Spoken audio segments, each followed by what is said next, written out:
Финальный трюк нарциссов, как он ломает вас на прощание. В самом конце отношений с нарциссом отношения не просто заканчиваются, а происходит такой взрыв. Нарциссу очень важно в конце сделать своей жертве максимально больно, чтобы почувствовать себя на высоте. Что это вот не меня бросили, а я бросил. Или даже если бросили меня, то все равно вот второй человек жалеет, поэтому я вот вроде бы более важный.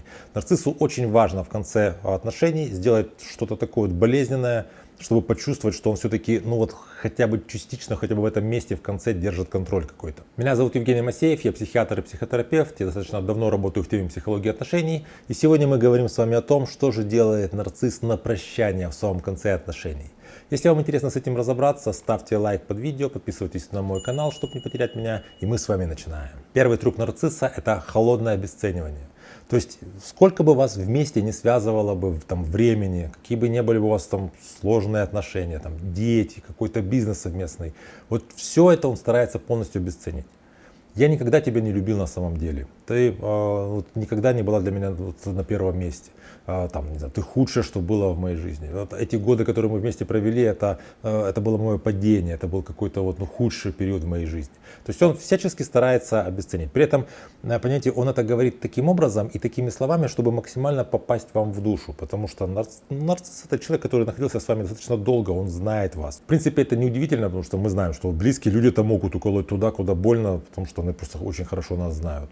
Вторая вещь, которую нарцисс делает в конце отношений, он старается показать, насколько он просто бесконечно счастлив со своей новой какой-то пассией, особенно если он знает, что вы к этому чувствительны. То есть, опять же, нарцисс вас знает, и если он знает, что у вас есть определенная ревнивость, связанная с какой-то или неуверенностью в себе, или с предыдущим опытом измен, ну, то есть, когда, знаете, уже есть какая-то такая вот настороженность травматическая определенная, то он будет всячески демонстрировать свое какое-то такое поверхностное счастье с какой-то другой женщиной. При этом не факт, что он там будет счастлив, и не факт, что он вообще выберет эту женщину для себя, он может ее выбрать скорее для демонстрации вам. То есть вот кого-то такого, но чтобы больше вызвать у вас эмоций, чем чтобы получить себе эмоции от этих, собственно, новых отношений. Третья вещь, которую нарцисс делает в конце отношений, он старается переписать всю историю. Вообще нарциссы специалисты в газлайтинге, это такая манипуляция, к которой они часто прибегают, и, собственно, он тут ее и использует. Он пытается переложить всю вину на вас за разрушение этих отношений. То есть это не его какие-то там, не знаю, косяки, за которые он никогда не брал ответственность, никогда не извинялся. Это не, там, скажем, вы оба просто друг другу не подходите. Нет. Он вам всячески показывает, что эти отношения ты разрушила сама. Ты сама была слишком, не знаю, ревнивая, или ты была слишком какой-то контролирующей, или ты была слишком доброй, или слишком ты много работала, или ты слишком мало работала. То есть он находит какую-то причину, почему вот ты виновата в том, что ты разрушила эти отношения, а я просто не смог их спасти. Я старался, но просто не смог. И вот получается, что забирай себе всю вину. Опять же, если женщина достаточно такая вот самокритичная и мнительная, то вот она может все эти какие-то такие огульные обвинения как-то воспринимать на свой счет. И нарциссу очень важно в глазах ее увидеть вот какое-то это сомнение, что она сомневается, может быть, это частично и так, что это не он не справился, он не выдержал отношения какие-то зрелые, такие взрослые, а вот вроде бы как ему удалось все-таки заставить другого человека сомневаться, что может он тоже немножко виноват. Четвертая вещь, которую нарцисс может сделать в конце отношений, он может начать давить на жалость, особенно если это скрытый нарцисс. Вот он начинает говорить, что я без тебя не выживу, жизнь без тебя закончилась для меня, я не знаю, что я буду делать, а как же я дальше буду жить и так далее. В такой ситуации бывает, что нарциссу важно увидеть вот какую-то вот эту вот жалость и сожаление в ваших глазах,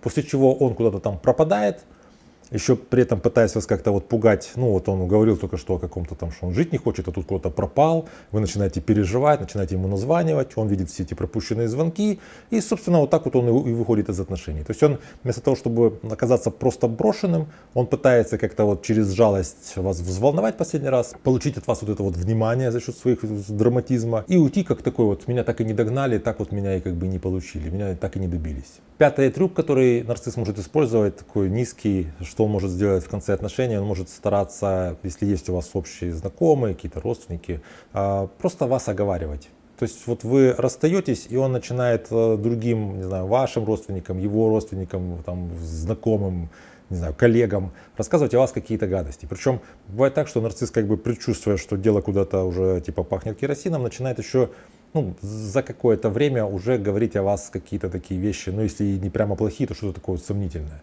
То есть он начинает как-то подготавливать почву, и потом, когда вы расходитесь, то вы начинаете слышать от каких-то третьих лиц, что, ну, конечно, ему было сложно с тобой, учитывая, там, скажем, твою эмоциональную какую-то нестабильность или еще какие-то вещи. То есть нарцисс старается воздействовать на вас через третьих лиц, что ему нужно. Ему нужно, чтобы вы разозлились, чтобы вы попытались как-то выяснить с ним отношения, не знаю, опять же, его там набрали или ему написали, а он не ответит, не поднимет трубку и будет опять же чувствовать себя, что вот, ну, вот за мной гоняются, значит, я важный, вот, а я вот такой вот недогоняемый. Если вы узнаете что-то из того, о чем я говорил в этом видео, то, вероятно, вы находитесь в каких-то таких разрушительных отношениях, возможно, даже с человеком с нарциссическими чертами.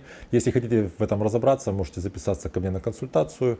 Под каждым видео у меня есть ссылки на мои соцсети, пишите мне там личное сообщение, мы с вами договариваемся и работаем. Потому что сейчас, с одной стороны, очень много вот обсуждений в интернете там про нарциссов, психопатов, абьюзеров. С одной стороны, вроде как тема на слуху, с другой стороны, из-за того, что очень большое количество такой поверхностной какой-то и разнородной информации, бывает сложно сориентироваться, ну и тебе сложно понять, что происходит конкретно с тобой, потому что тебе как бы про вот этих вот нарциссов в вакууме каких-то условных там как-то тебе вроде понятно, а вот я и другой человек конкретно, что между нами происходит. В этом бывает важно разобраться конкретно вот в рамках психотерапевтической консультации. Также я буду вам благодарен за дополнение, если вы в комментариях напишите, с каким вы вот таким финальным трюком нарцисса сталкивались, если такой печальный опыт был в вашей жизни. То есть, когда вы уже расстаетесь с этим человеком, что он в конце пытался, так сказать, дожать, что-то сделать такое максимально болезненное. Я вам буду благодарен, если вы поделитесь своим опытом, если для вас, конечно, это безопасно, учитывая, что комментарии в интернете это такое публичное пространство. Если вам эта тема интересна, ставьте лайк под видео, подписывайтесь на мой канал, чтобы не потерять меня, берегите себя и своих близких, и до встречи в следующих выпусках.